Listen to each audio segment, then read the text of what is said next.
Simba, le gardien des savanes. Il était une fois, dans les vastes plaines dorées d'Afrique, un jeune lion nommé Simba.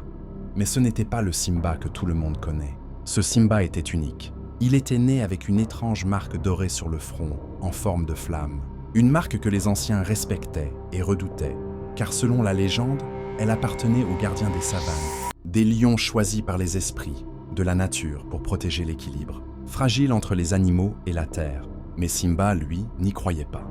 Depuis qu'il était petit, il se sentait différent.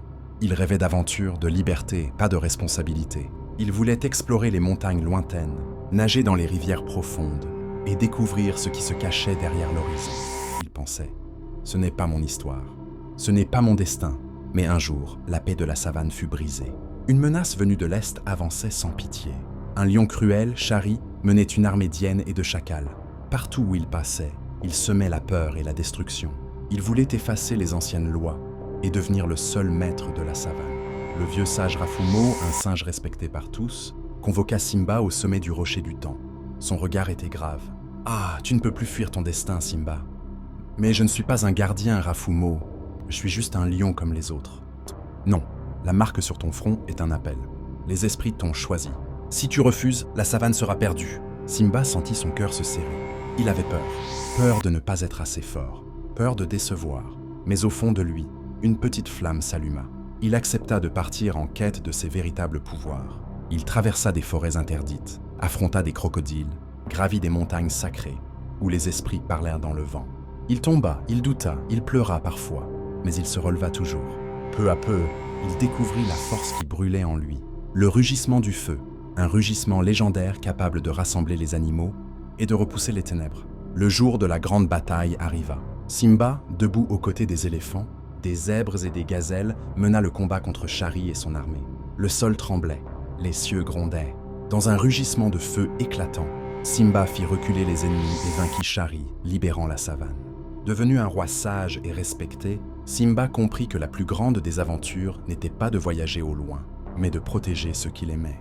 Et il n'oublia jamais cette petite flamme en lui, celle qui l'avait toujours guidé. Des saisons entières avaient passé depuis la grande. Victoire de Simba contre Chari. Sous son règne, la savane vivait dans la paix et l'harmonie. Les rivières coulaient librement, les troupeaux prospéraient, et les animaux vivaient sans crainte. Mais dans les profondeurs oubliées de la terre, une ancienne force, plus sombre que Chari lui-même, s'éveillait. On l'appelait Zaroth, le maître des ombres. Il n'était pas un lion, ni une hyène, ni un chacal. Zaroth était une créature née du chaos, formée de brume noire et de souffrance. Son pouvoir était de corrompre les cœurs et de retourner même les plus braves contre eux-mêmes. Le cauchemar commence. Simba, devenu père d'une jeune lionne fougueuse nommée Safia, pensait que la paix durerait toujours. Mais bientôt, il vit les signes. Les rivières commencèrent à se dessécher. Les arbres perdirent leurs feuilles. Les zèbres et les gazelles disparurent mystérieusement. Un matin, Rafumo, devenu très vieux, lui dit dans un souffle « Les ombres reviennent, Simba, mais cette fois, tu ne pourras pas les combattre seul. » Simba sentit une peur nouvelle. Ce n'était pas la peur du combat, c'était la peur de perdre ceux qu'il aimait. Safia, la fille du feu. Contre l'avis de son père, Safia décida de partir explorer les terres sombres d'où venaient les ombres. Elle voulait prouver qu'elle aussi avait du courage, qu'elle pouvait être une gardienne. Simba, inquiet, la suivit à distance. Ensemble, père et fille traversèrent des marécages hantés, des montagnes de cendres et des plaines mortes où la lumière ne brillait plus. Au cours de leur voyage, Safia découvrit qu'elle portait en elle une puissance différente de celle de son père. La lumière intérieure, une énergie douce mais indestructible, capable d'éclairer même les ténèbres les plus épaisses. Quand Simba et Safia arrivèrent face à Zaroth, ils comprirent qu'il ne suffisait pas de rugir ou de se battre. Zaroth se nourrissait de la peur, de la colère et du désespoir. Simba, épuisé, voulut se sacrifier, mais Safia l'arrêta. « Tu m'as appris à protéger ce qu'on aime. Laisse-moi te protéger à mon tour. » En unissant le rugissement du feu de Simba et la lumière intérieure de Safia, ils libérèrent une énergie si puissante qu'elle dissipa les ombres et enferma Zaroth pour l'éternité dans les profondeurs de la terre. La savane fut sauvée une nouvelle fois. Simba comprit que son temps de guerrier touchait à sa fin.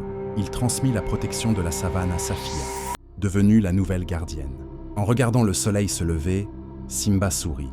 Il savait que la flamme continuait de brûler, mais désormais dans le cœur de sa fille. Les saisons avaient tourné, et Simba, le grand gardien, était maintenant devenu un sage, observant la savane depuis le rocher du temps. La paix régnait toujours, mais une nouvelle ère commençait. Safia, gardienne de la lumière. Safia était devenue une lionne forte, respectée et aimée. Elle portait fièrement la marque dorée des gardiens, mais en elle brillait une lumière différente. Une lumière douce, capable de guérir, d'apaiser et de protéger.